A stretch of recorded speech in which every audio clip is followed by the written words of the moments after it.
માં ભગવતી બહુચર સુવાળના શોકમાં બેઠા છે. શંખલપુરના પાથરમાં બેઠા છે. પણ અમારો કવિ એમ કે ઉદર દેતા બાપ ગયો જન્મતા મુઈ માં. ઉદર દેતા બાપ ગયો, જનેતાના પેટની માલપા વધાર ને સારા દિવસો ને બાપ મરી જાય.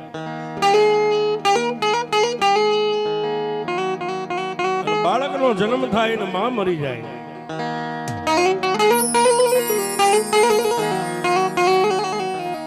જેની માથે આવી ઘટના બની હોય, જેની માથે આવી વેળા વીતી હોય ને, એને પૂછી લેજો કે દુનિયામાં જિંદગી જીવવાની તારી કેવી મજા છે.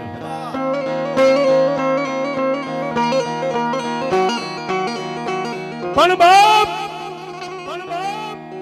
એવી જ એકદી વેળા બની હતી મારા શંખલપુરની માલિબા. હો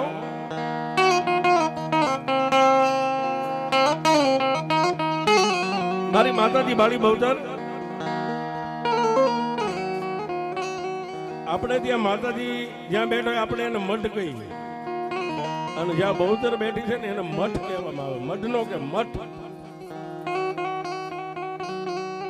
ઈ મારી બાળી બહુચરના મઠની માલપા હજારો કલંગી કુકડા કુકડે કુકડે કુક કરીને આનંદથી રમી આવી મેઘલી અંધારી રાતના 12 એકનો સમય બન્યો. દિલ્હી આગ્રાની માલપાથી કલંદર બાદશાહ પોતાની ફોજને લઈ અને આજનું સોમનાથ મહાદેવના મંદિરને ભાંગવા માટે નીકળેલો.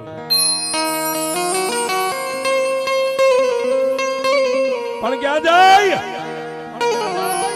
શંખલપુરના સીમાડાની માથે જેને ડેરા તંબુ નાખીને પડાવ નાખેલો. એટલે કલંદર બાદશાહે પોતાના કામદારોને કીધું કે જાવે અમે ઓલા ઝીણા ઝીણા દેવડા દેખાય ને ગામ ગમે એ હોય, અને ઈ ગામની માલપાથી કઈક પરમાટી લઈ આવું, મારે પરમાટીનું ભોજન કરવું છે. મુસલમાની રાજા છે સાહેબ. 5-7 કામદાર અંધાર પસેડા ઓઢી અને નીકળી ગયા. આવી મેઘલી રાતે માણસ વિયો જાય તો કોઈને દેખાય નહીં, આવો અંધાર પસેડા ઓઢેલા. પણ ક્યાં જાય? શંખલપુરના શોકમાં જ્યાં મારી બાળી બહુચરના કુકડા રમતા હતા ત્યાં ગયા. હો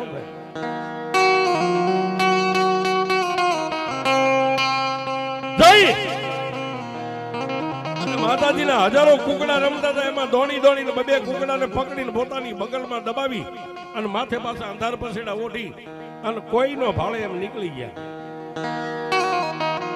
પણ જે ઓલા મરઘા જે કુકડા પકડ્યા હતા ને એના નાના નાના બચ્ચા હતા ને બચ્ચા ભાગી અને માતાજી બહુચરના મઠની માલપા વી ગયા છે.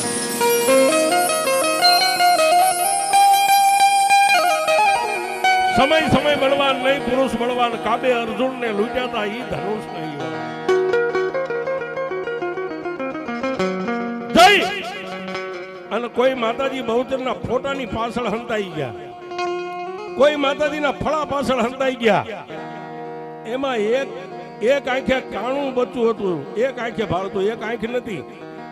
ઈ કાણિયું બચ્ચું તો માતાજીના થડાનું નાળિયેર હોય, નાળિયેરની માથે બેહી ગયું. પણ બાપ ઓલા બચ્ચા થડ થડ થડ થડ ધ્રુજી ગયા છે. એમાં એક આંખ વાળું બચ્ચું હતું ને એની એક આંખમાંથી ધીમે ધીમે ધીમે ધીમે આહુડા ઠમ ઠમ ઠમ ઠમ ઠમ આહુડાની ધાર થઈ. એમાંથી ઈ ફળાની બાજુ નાળિયેરની બાજુમાં માતાજી બહુચરનું ફળું હતું ને, એક આહુડું ઉડી અને માતાજી બહુચરના ફળાની માથે આહુડું પડ્યું ને, એમાંથી મારી બાપલ દેથાની બેસરાજી લાગી.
ત્રણે કાહુડા ફળાની માથે પડ્યા હતા. ફળાની માલબા રાતના 1 વાગે હુતેલી મારી બાપલ દેથાની દીકરી માતાજી બાળી બહુચર જાગી ગયા. કોણ છે? માતાજીના ફળામાંથી કેબી અવાજ આવ્યો. કોણ છે? અને એક આંખ વાળું કાણીનું જે બચ્ચું હતું એના મોઢામાંથી અવાજ નીકળ્યો કે માં રાતના 1 વાગે તો જેને માન બાપ નો હોય ને ઈ રોતા હોય, બાકી બીજું કોણ રોય?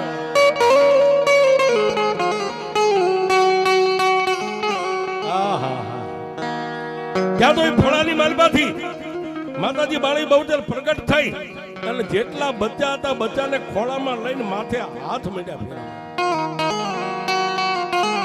એ બાપ કોણ તમને કહેશે કે તમારા મા બાપ નથી? હું તમારી માં બેઠી છું.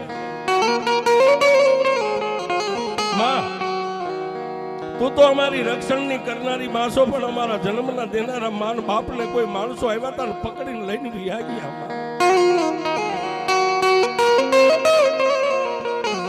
માં અમારા માન બાપ તેથી મારી બાળી બહુચરે બધાય બચ્ચાને નીચે આમ મઠમાં મેકી અને બહાર નીકળીને માતાજીએ રાતના 1 વાગે આંખની માથે નેજવું કરીને ચોકમાં જોયું છે.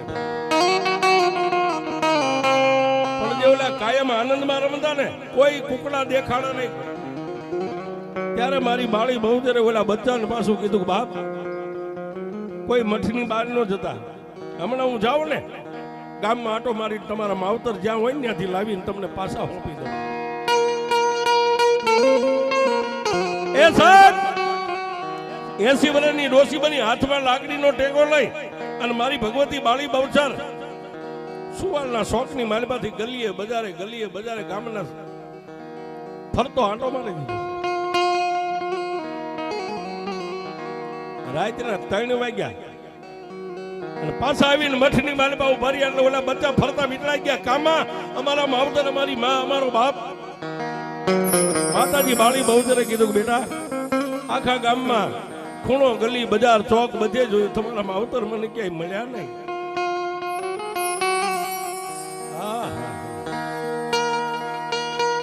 પણ ત્યાં ઓલું 1 આંખ વાળું બચ્ચું હતું ને એને ફરી વાર વાંસા પ્રગટ થઈને એ બોલ્યો કે માં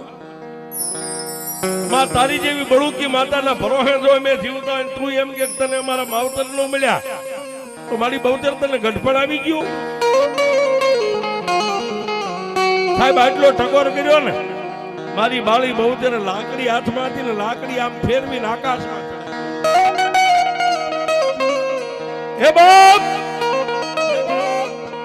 દુનિયામાં મને કોઈ દી ગઢપણ નો આવે. હવે જ્યાં મારી લાકડી જાય ને એની પાછળ હું જાઉં. જો તમારા માવતર જીવતા હોય તો ભલે, પણ કોઈ કાળા માથાના માનવી જોઈને મારીને ખાઈ ગયા હોય અને રાતના 4 વાગે અને જો પેટમાં નો બોલાવું તો બાળી બહુચર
એની કેડે હતા મારી સિકોતર નાના બા એ પણ ઘડાની વરાહે જેજી પુત્રને ડોકે ગાળો નાખ્યો એ જેજી શેરમાં થઈ ગયા મારી સિકોતર ધામે મોકા